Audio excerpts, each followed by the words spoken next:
Good morning and welcome to this service of Unity of Boerne. I'm so glad you're with us. We have pretty much a full house this morning, and it's always a joy to come for you and to broadcast as we do. If this blesses you, and many of you have said it does, and if you're able to send a donation, it is greatly appreciated. If you're not, this is not pay to pray. You're welcome. Keep tuning in. I know some places charge to let somebody in.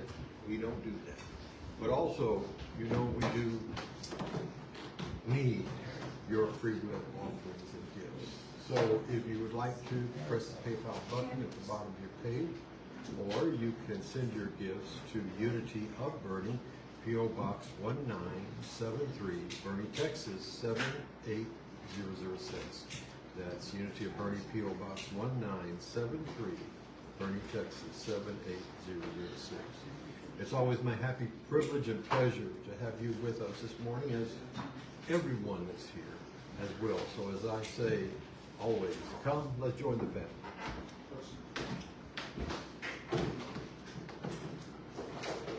Good morning. Good morning. It says here my name's David Coleman. You're very loud. I'm very loud, David Coleman.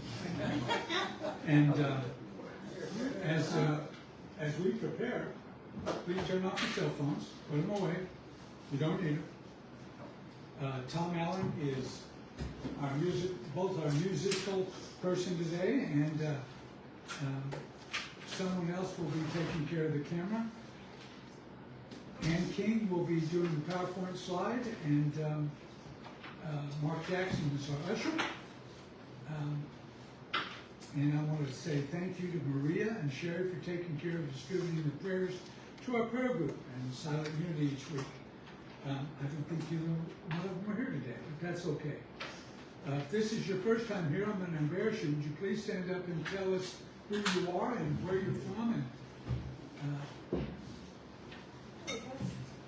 my name is David Boaz. I live in Boerne on Stonegate, which is just near here, 5 minutes away. I found this place online just by doing a Google search. I had an awakening of sorts, and it's time to start finding people.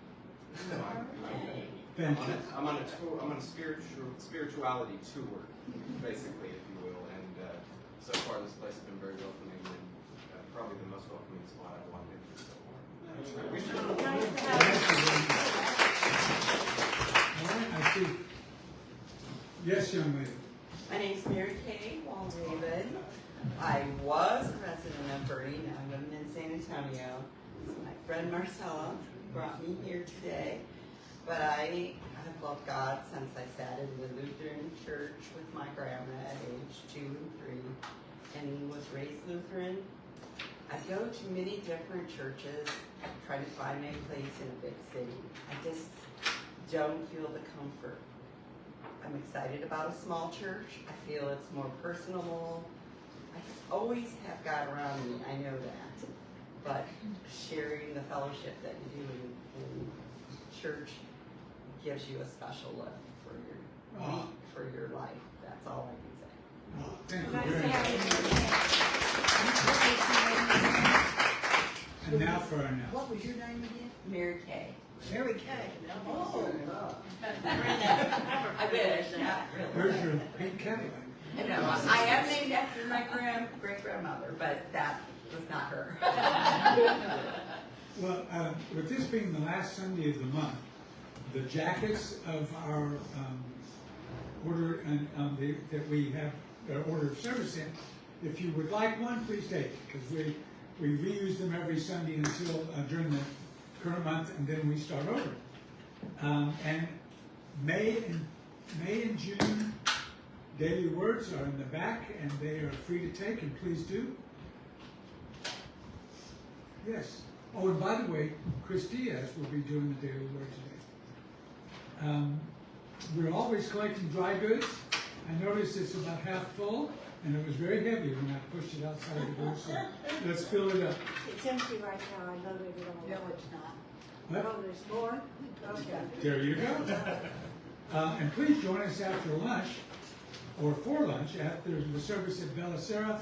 Ann has been taking names, and she makes a reservation and usually adds 1 or 2 just for people that come in late. Our monthly ladies luncheon is third Wednesday of the month. If you're on the mailing list, you'll get an email notice to RSVP, so Sherry can make reservations. If not, please contact Sherry. The Edgar Casey group meets Friday, the second and the fourth Fridays of the month. And I'm telling you, we had 2 really good episodes in April on dreams. It was fantastic. If you're on our mailing list, you'll get an email notice. It does require an RSVP. And by the way, it's from 10 to 12. There's information in the bulletin. And then we have the third thing that just started a couple months ago. Joe restarted it for us and made me help him. It's the men's brunch group, and it's the first Saturday of the month, and from 10 to 11:30. And we're going to be taking on a special, at Joe's urging, a special task, and that is to paint the new shed. Okay. So if you, that means we'll have maybe me and you at the next meeting. So, Yeah, Dave, you shouldn't have said it out loud. Yeah, that's probably, yeah, I'll have to rethink that one. But on Sunday, we just finished our Sunday morning book discussion. We're just about through with The Gift of Change by Mary Ann Williamson. And it is I bet we got 6 pages read and 30 minutes worth of great talk. And a little coffee. So we also have weekly emails, and if you'd like to receive that, sign up. If you should be receiving them and not, please re-sign, and everything will be happening. We have several things also in our bulletin order service that are happening weekly on Zoom, and so I think it's time now for everyone to stand and sing our celebration song, Confident Living. Got your confidence on? Let's get some more. You bet. Can y'all get this?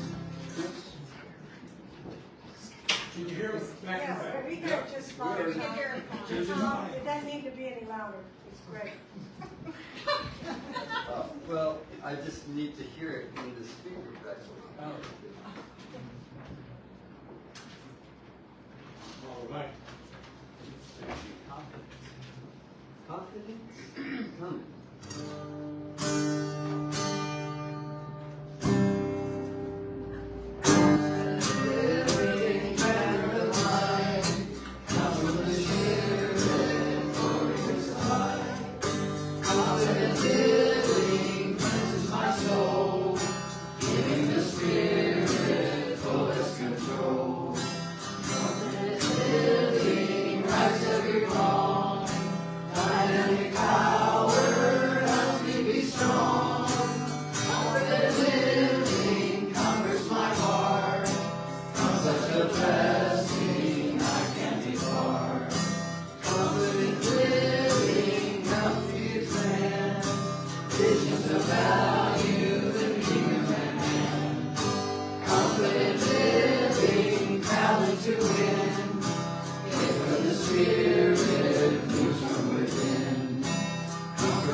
I must be missing a page. But that's okay. Confident living rights every wrong.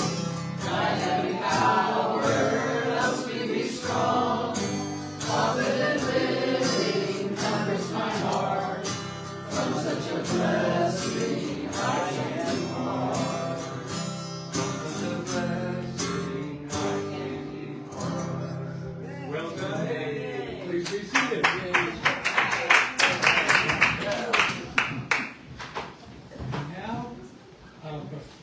Chris comes up, inside your bulletin there is a prayer request form for any prayer requests. You can drop them in an offering basket later, and they will be put in our prayer request. Our own prayer team prays over them for a week. Then they are also sent to Silent Unity, where they're prayed for over a month. And Jay does some pretty neat things with them as well. So now, the daily word read by Chris Diaz.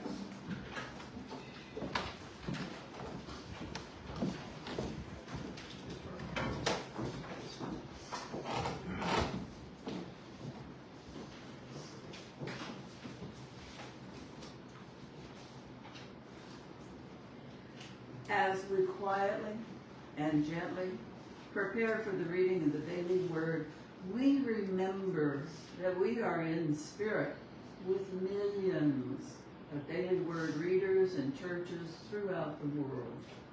The Christ candle is lit as a reminder of the Spirit of God within all of us, which we call the Christ within. The word for today is freedom. The affirmation is, spiritual living is my path to freedom. Looking back over the years, I remember the ways I have felt less than free. Maybe I felt limited because of my background or personal history, my education or career, or because of things others believed about me. Without even realizing, I may have taken on a limited view of myself and what was possible for my life. But discovering the truth of myself as a spiritual being, a beloved child of God, has healed my heart and freed my soul. My life's circumstances are only part of my story. I am so much more than the sum total of my experiences. My freedom lies in God and in my understanding of myself as divine. As I grow in confidence, realizing I can change my life through the power of my thoughts, I grow more free. From Psalm 119, verse 45, I shall walk at liberty, for I have sought your precepts. Again, the affirmation, and if you repeat it with me, it sounds even better. Spiritual living is my path to freedom. Thank you for being here to worship with us at Unity of Boerne. I'm Chris, and I'm glad that you are all here. Thanks, Chris. Thank you, Chris. Just 30 seconds of personal privilege here. Thom and I stayed here last night till, well, I left at 9. And this young man was here till after 11. No. I was gone by 11. There you were. So, don't contradict me. No, I was pulling in my driveway before 11:30. Uh-huh. Okay. He stayed a long time. Look at him. But he did yeoman's work, and I think he needs a round of applause. And he'll get me for American. So it's at this time, let's turn it over to. Actually, I'm getting ahead of myself. Please stand and join us in the call for faith together. Together we say, I expect miracles to happen in my life and release my limited understanding in favor of God's perfect knowledge, care, and guidance. Please remain standing for our joy song 122, Love is the Answer.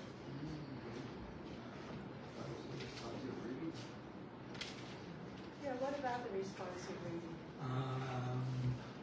Do we have that or not? It's now our mission statement together. No. The That's responsive the, it's reading, the call for faith, the call for faith. It's in here, but never mind.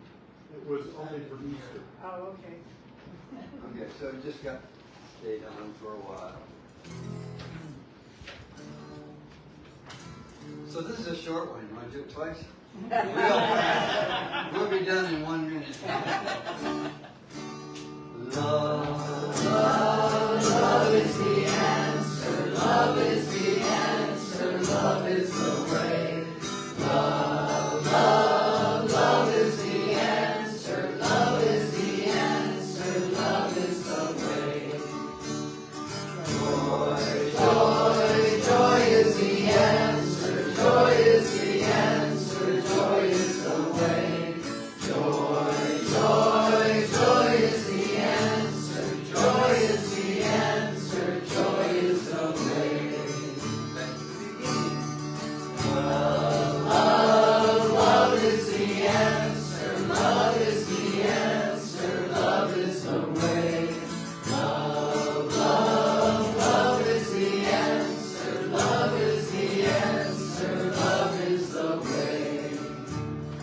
And joy, joy, joy is the answer. Joy is the answer. Joy is the way. Joy, joy, joy is the answer. Joy is the answer. Joy is the way. All right. And you may be mission statement together. I keep trying to sit you down. Together we say, Unity of Boerne is a vibrant, loving, spiritual community, providing a sacred space for personal growth. We honor and celebrate the Christ within all people. thank you, and please be seated. Now I turn it over to Jay for a screech. We have Listen. loud as you. It was all unplugged, it was all replugged, and so I couldn't do any of it. He was right there every step of the way. I know I tuned in online when we went live on our Facebook. I saw you two working, and I mirrored what you said. And for you two who stayed here and did work for a long time, both of you, you deserve a hand. I had to supervise Thank you for your work. Thank you both for your work to improve our quality and to even reach more than we already do through our Facebook and YouTube and all that. We are truly blessed. Right now is a time in our service where we bring our united middle attitude of affirmation of the goodness of God to bear on our problems, our cares, concerns, even our joys and celebrations.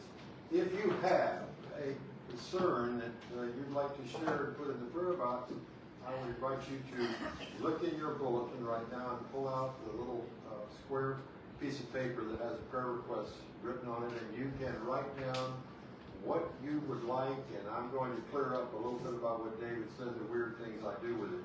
You need to know that they're not that weird. Did I say weird? Yeah, or strange or whatever. So place the prayer request in the box as Javier comes forward if you'd like to. And I will tell you that one of the things I do when I'm finished praying over them and they go in the silent unity, I burn them. And there's a term called holy smoke, and we'll talk about that sometime. And I take the ashes and bury them back here in a beautiful, beautiful area that is behind the church. It is, if you're familiar with the Catholics and incense, if you're familiar with holy smoke, if you're familiar with anything that has to do with lighting something on fire, the essence of, reducing it to its elements. We'll talk about that sometime, but that's what I do, and I take these prayers very seriously, and I love what I do, and I love being back there, and I will continue to do that. So your prayers will be prayed over by me, by silent unity, and when we're finished, we're going to offer them up as an affirmation back there, just like I said. So that's the little strange thing I guess I do. All right, so right now I invite you to assume an attitude of prayer, relaxation, and know that as you ask, it is done unto you. loving, infinite presence, we give thanks that you are here. There's no place that we can go that you're not. Psalm says, behold, if I make my bed in Sheol, there you are with me. Many people this morning feel as if they have made their bed in a hard place, a cold place, living in difficulty. We ask you to touch them with the truth of their being, that they're open and they're ready and they're receptive to receive new ways to new life. And for those that celebrate joy this morning, let us remember you are the fount of every blessing. You are the joy and the peace through which we live. We affirm your perfect will is done throughout both spectrums and everyone in between that needs a touch of divine grace this morning. You are love. We are love. We know that only good comes from our thoughts, our loving thoughts right now that we offer in holy prayer to you, consecrated always in love. We affirm this is so.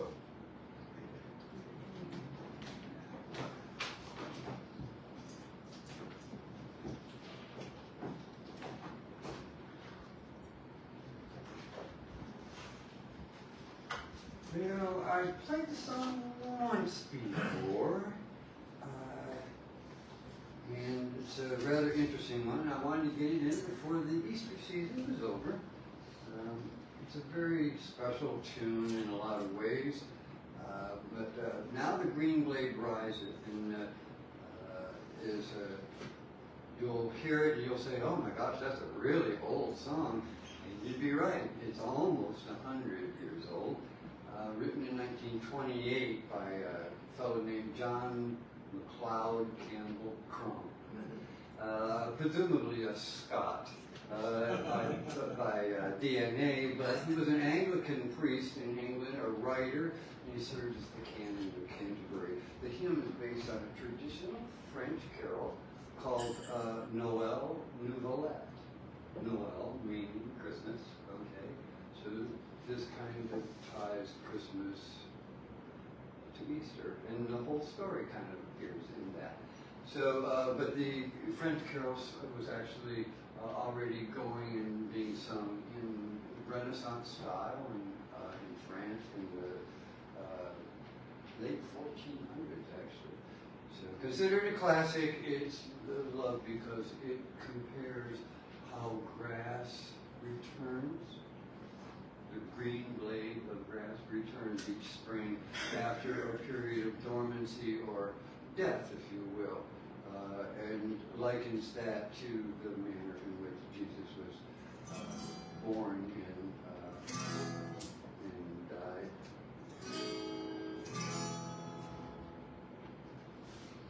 It did come to the United States in 1966 in the Methodist hymnal.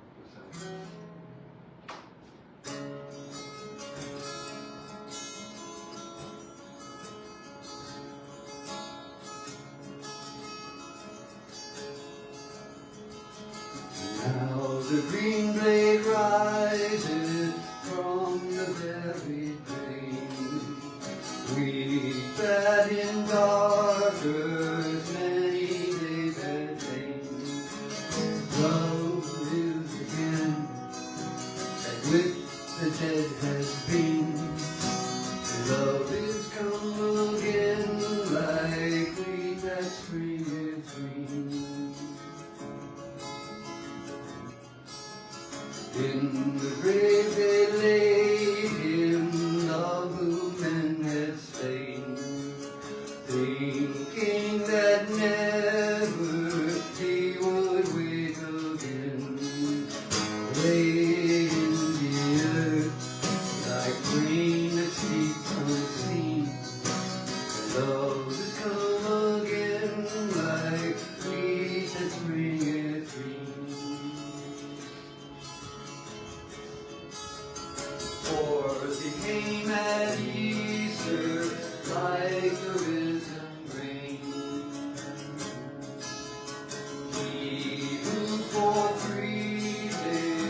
is come again like wheat that spring is green.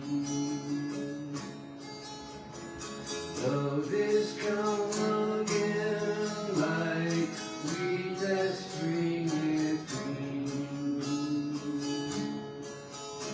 Like wheat that spring is green.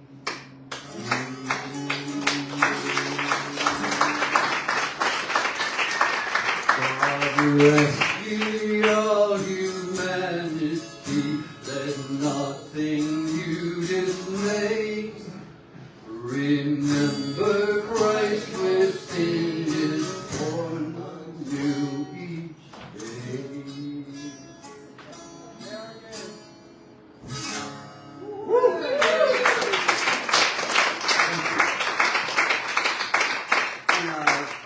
And our leader thanks you. Should we do the presents?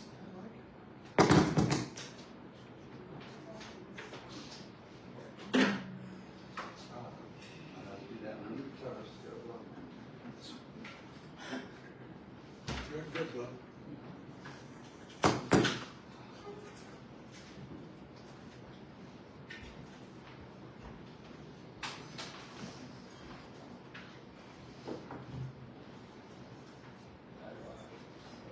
In the middle,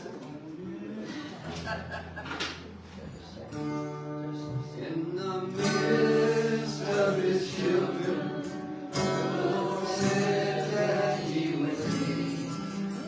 Doesn't take very many.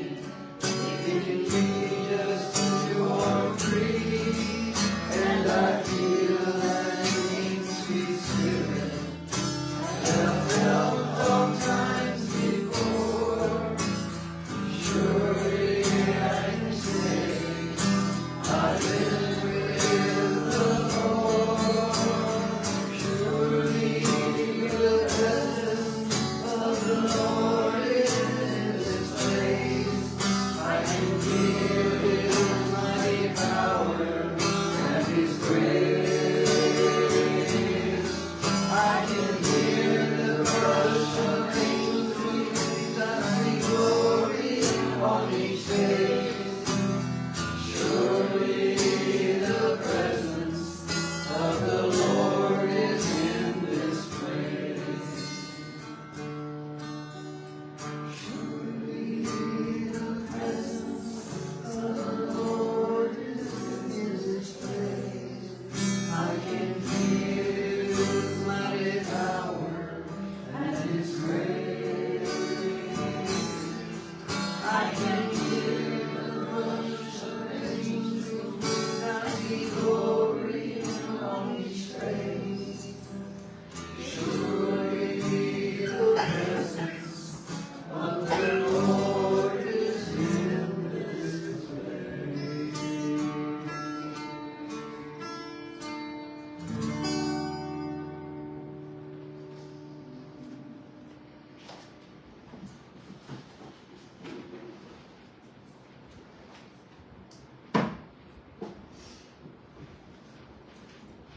Now we assume an attitude of relaxation and one that perhaps we remember well because we are good meditators, or maybe it's the first time we do it, or the first time we do it this way. Whatever it may be, what I like to do is open with a few words that set the room, the energy, and then let silence happen, because as I believe or agree with Thomas Carlyle, silence is the element in which great things fashion themselves. The light of life is full within me right now. No light within, lighting my path to peace. I adore you and I love you and I let you shine. In this upcoming time, I will listen for your voice and your presence. It will guide me and acquaint me with all knowledge. My voice is sweet and tender, it's always kind and gentle. It quiets me. It gives me wonderful rest. And right now, in the silence, I listen over my speaker. I listen to be alone.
The voice of truth speaks to us and through us.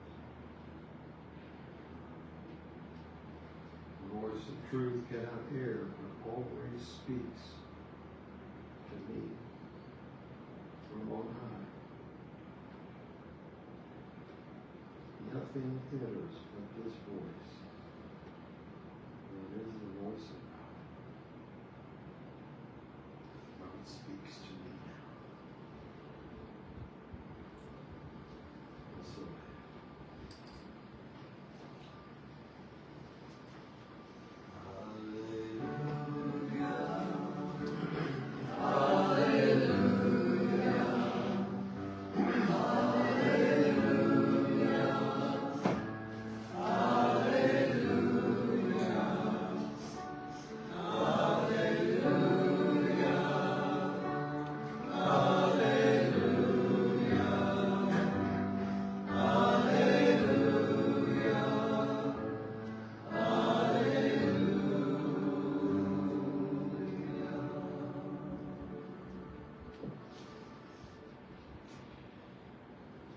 Thank you.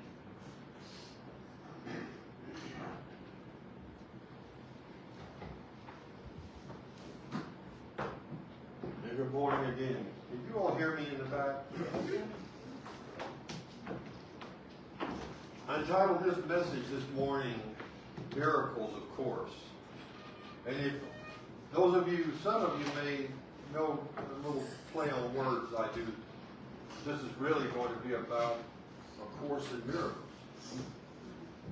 And some people think, well, it's just the big blue book that seems mysterious that some people get together and study every now and then, and others, you know, as I've said before, they use it for a doorstop. I knew one person literally that bought it in 1 week and was so challenged by it and so upset, threw it away. And then the day after he threw it away, was at the Amazon ordering it again. Because things begin to work in you, but I'm getting ahead of myself right now. I'm going to give you a brief biographical sketch about this, and then we'll go right into it. A Course in Miracles came with a collaboration of two process psychologists from Columbia Presbyterian Hospital in New York in 1965. Well, they actually started working together in 1959, but they didn't get along very well. The names were Dr. William Thetford and Dr. Helen Schuckman, both Freudian psychologists, both conservative in practice and atheistic or agnostic in theory and philosophy, or however you want to put it. And they didn't, as I said, they didn't get along very well, and one day the fellow, Dr. Thetford, looked at his co-worker, Dr. Helen Schuckman, and said, there has to be a better way. And she said, yes, there is, and I want to help you find it. And there began collaboration. How did he know? How could we know that she would answer a question like, you know, somebody comes to you, there's got to be a better way. You could say, oh yeah, well, you work on it.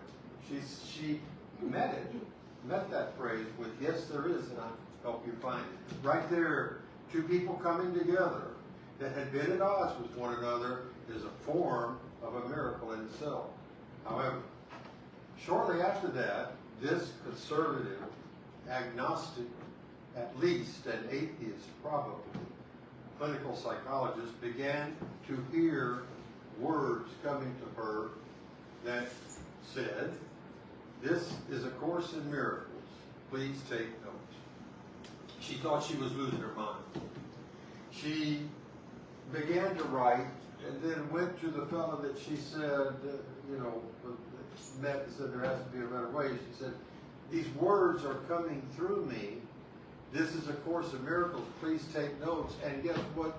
The voice says, it's Jesus.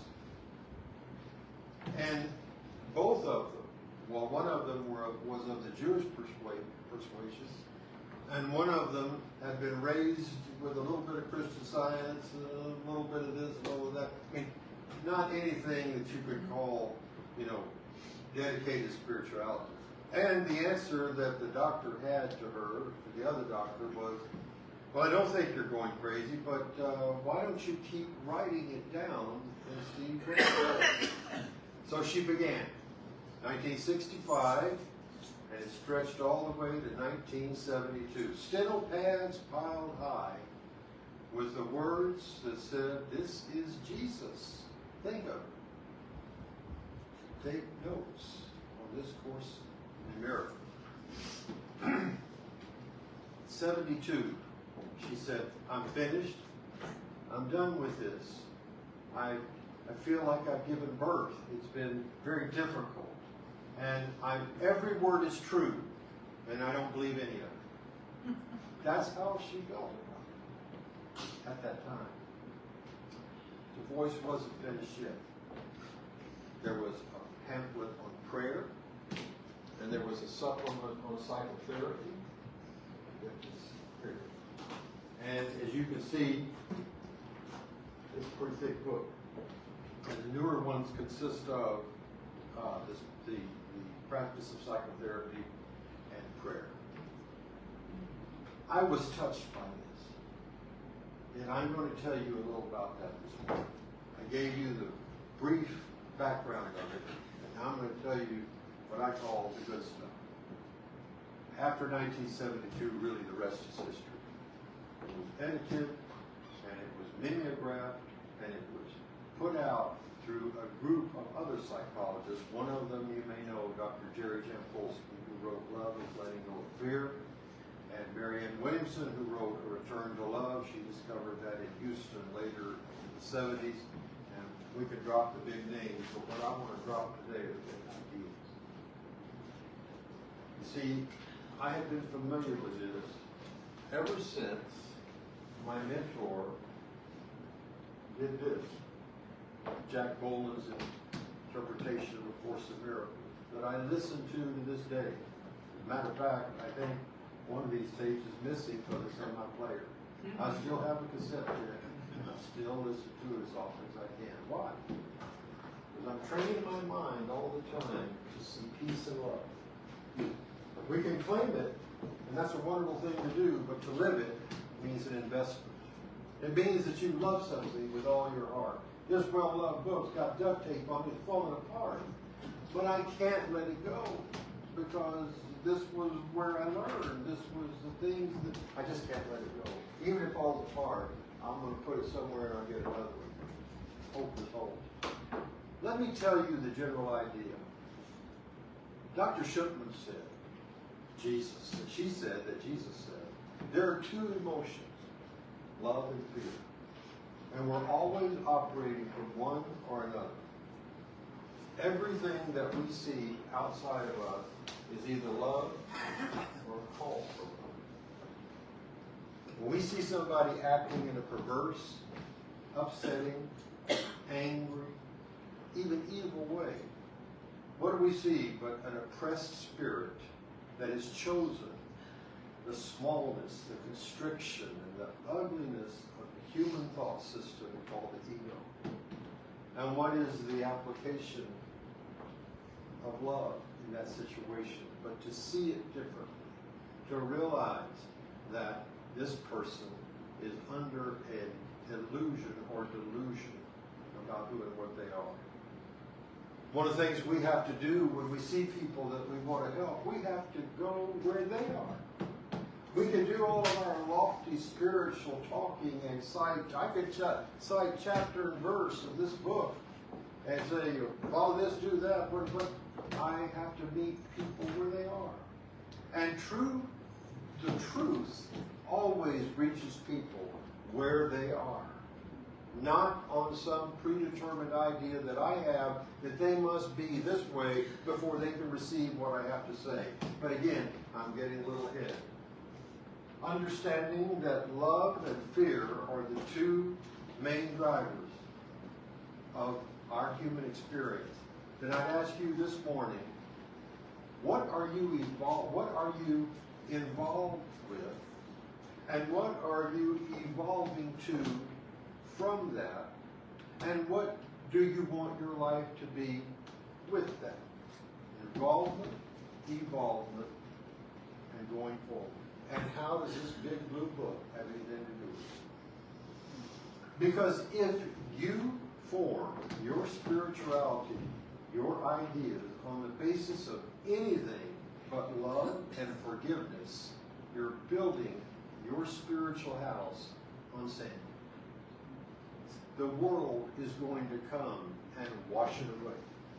So much spirituality can't stand the light of day.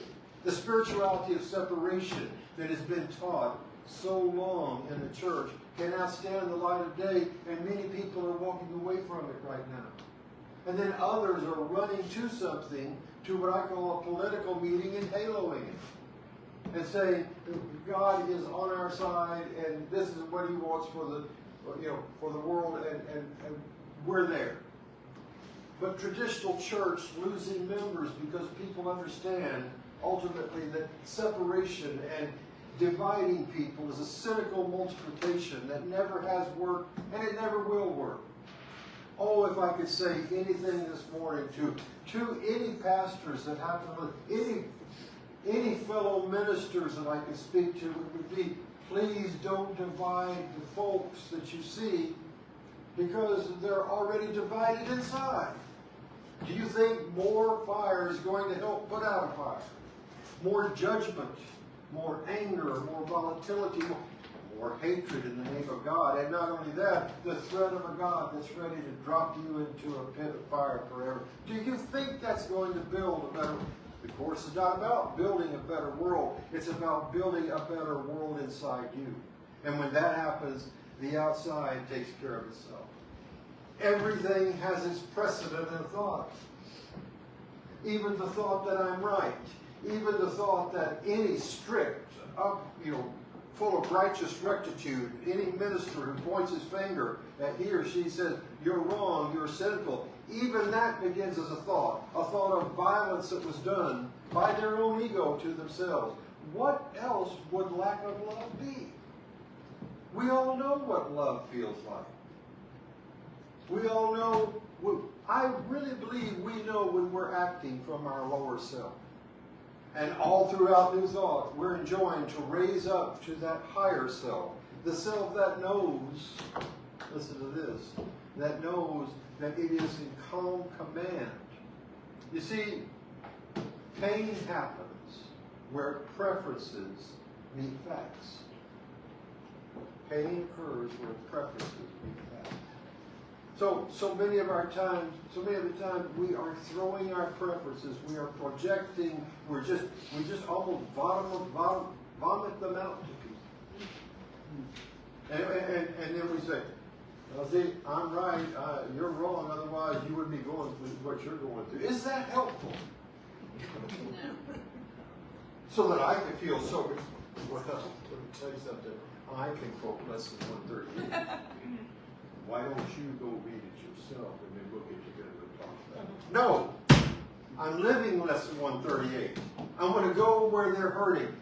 I can read lesson 138 at night, and I do, at 40 and 50 and all 365 of them. But when they're in front of me, when you're in front of me, you deserve the best I have to give, and the best to give is for you to know that at the very beginning, before I do anything else, I see the face of Christ in you.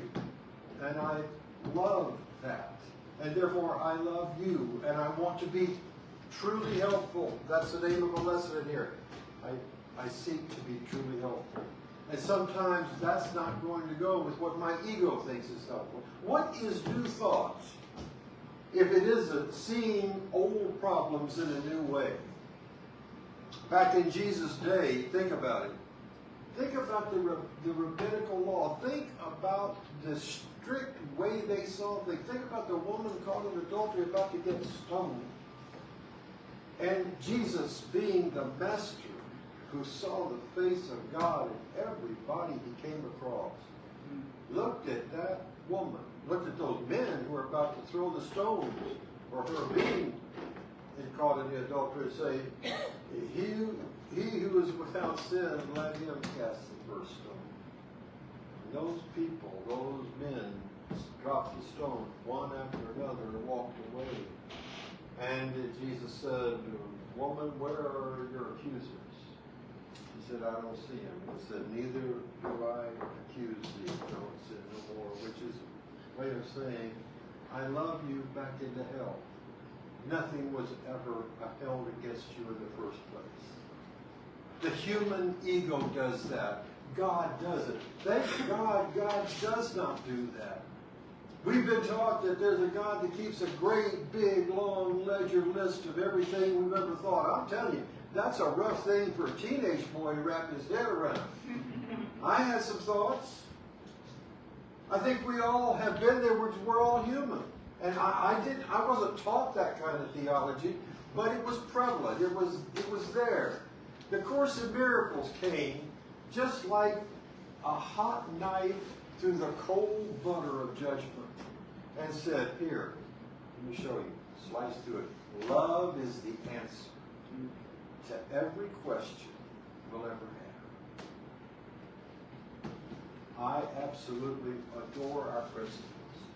I love them so much. I really do. I live them, and I listen to them, and I have for 35 years. What I want you to know about this course is that it is a course in undoing the ego's thought system that wants to perceive slight and then project hate. Perceiving slight from somebody or something or some group out there, and then holding that, and we know it hurts, and what do we want to do when it hurts? Get rid of it. The whole world seems to go this way. As a matter of fact, one of the course's great teachers, Ken Watley, said, I wish love made this world go round, but guilt makes this world go round. Think about it. You did it. No, you did it. I'm right. You're wrong. Over and over and over again. And they say, and you know, people say, well, the Course in Miracles has nothing to do with social justice. Really? The only place it can begin is in the person. Haven't we tried to enact laws for fairness and goodness? And that's a wonderful thing to do. But people, we've got to change the way we see things at the fundamental level. The way we see ourselves and the way we see our brothers and sisters. There's nothing wrong with you. You brought heaven with you here. You have memories of heaven. You also have an ego that says, I want to be an individual. And those clash.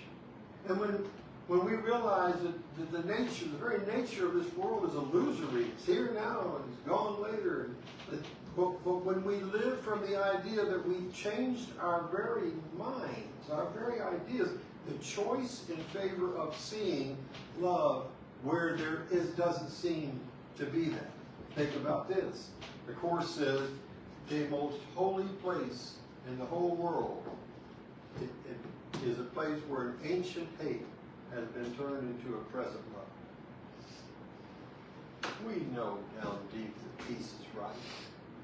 We know that it's not right to go back and seek revenge. Oh, it could feel good for a minute. You know, I mean, there's even some funny stories about it. You know, like the wife that walks in to her husband and says, do you realize that I haven't spoken to you for 2 days?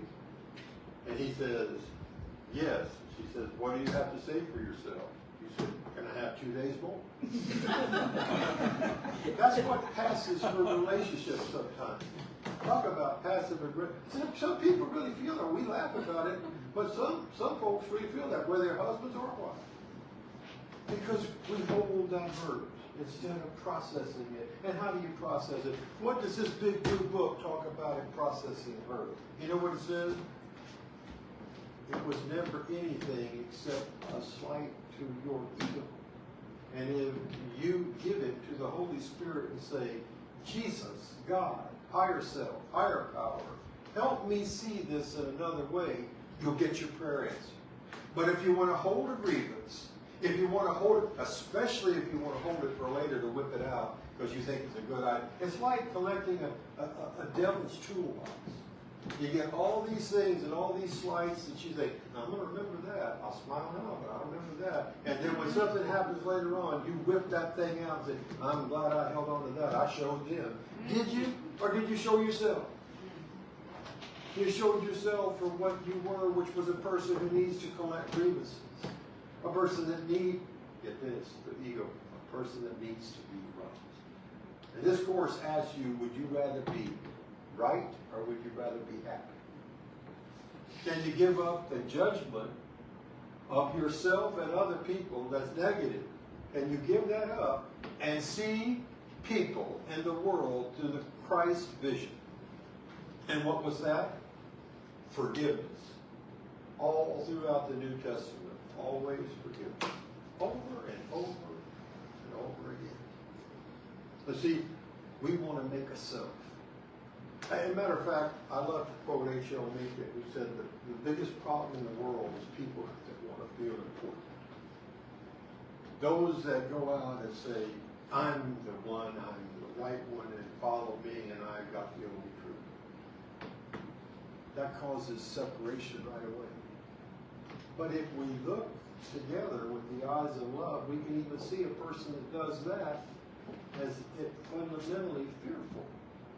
A small, closed-in person who says, my way is the only way. There is one way that's the only way. And you know what that is? Love. Love is the answer. Love is the cure. Love is the antidote to everything that hurts. But it's been so, that word's been so used. It's become a Hallmark card sentiment.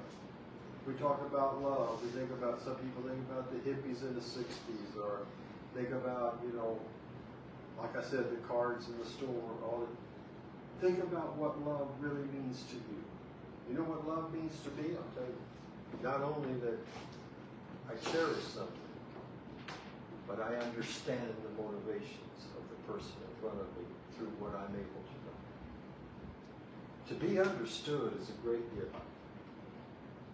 So many times we have people that say, I love you. Oh, I love you so much. Is it the call? No. And you wonder why. You have what you say feels like a hole inside. But you take the Jesus Christ vision, you forgive that. And you forgive yourself for ever thinking you were separate from your source. That love was nice, but you're in love right now. Return to that. Keep coming back over and over again. That's why I listen to these tapes all the time. That I am programming my mind, even after 35 years. I love it. I love this way of life. I came to find out that I needed to teach it too. Why? Because I had to learn it. And that's another thing. We're all students and teachers of one another. We all learn from one another. We're all in this thing called life. We're in this homes. We're all in the same boat. Now some people say, and they point this out, we're on the Titanic. And we're all going this way. You know, any change is just rearranging deck chairs on the Titanic. Because it all ends one day. The Course talks about that. All this comes to an end. These fleeting, wonderful memories that we have and all, that's it. So what can you take with you? As I told you, and it's been a joke, you can't, I've not seen a hearse with a U-Haul on the back of it. But I have seen, excuse me, I have seen an epitaph in a cemetery where I was a chaplain at a funeral home that said this. It was a woman's name. I even remember the date. It was 1901 to 1986. And it said, it read, ever she sought the best, and ever she found it. I want to be the best seeker. I love this positive thinking, because at times it all doesn't feel good at the moment, but it always feels good in the long run. Why does it feel good in the moment? Because my ego comes up and says, what? How did, they did what? Do you want peace? Do you want to be right, or do you want to be happy? And then I can deal with what happened out there more effectively than if I run in and cause more problems. You see how simply practical this is. We're interested in things that work in our faith, in this church, in New Thought as a whole. I want to bring people together. But the only way that I can help do that is when those folks bring themselves together. You have disparate parts of you. You have disowned parts of you. There are parts of you don't want to think about. There are parts you just as soon not have see the light of day. And they're the very parts you can shine the light on. As this book says, the light of God shines in me now and always. I need not be afraid of anything inside. Time runs low for us right now. I could go on because I love it. But I also know that we have to leave here. So I'll tell you what I'm going to do.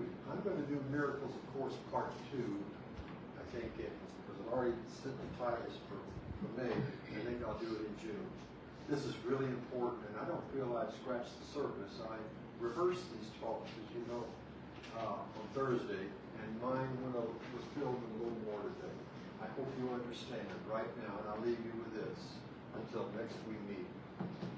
Love works. Hate doesn't. Hate is a form of fear. Congruence in yourself. loving yourself always works, because when you love yourself, your real self, you're loving the God that made you. And so it is.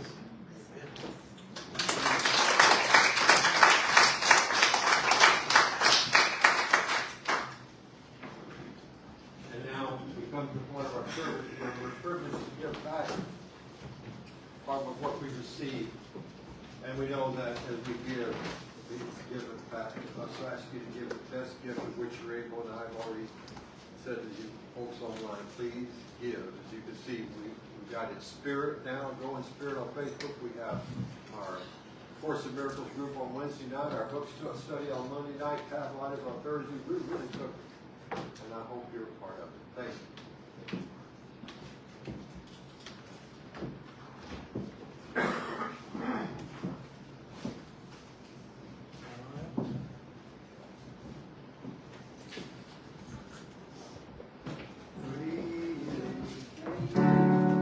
Sorry.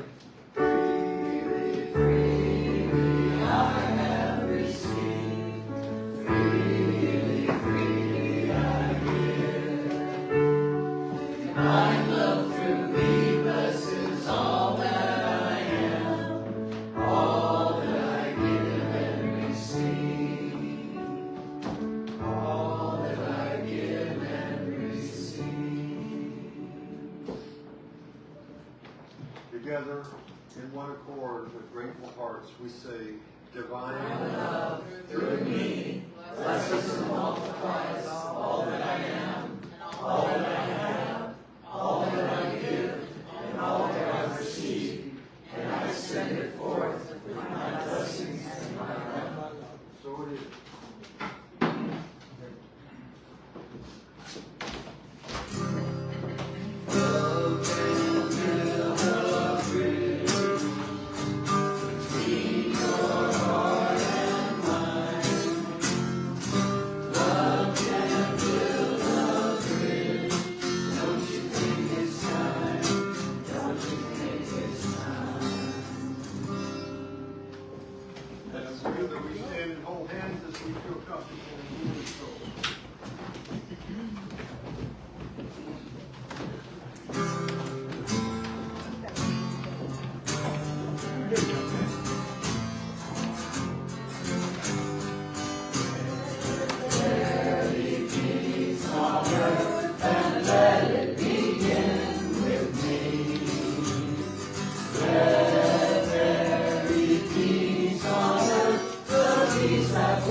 Well, see you at the restaurant. All right.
Well, that's our service for today, the Sunday experience, I like to call it.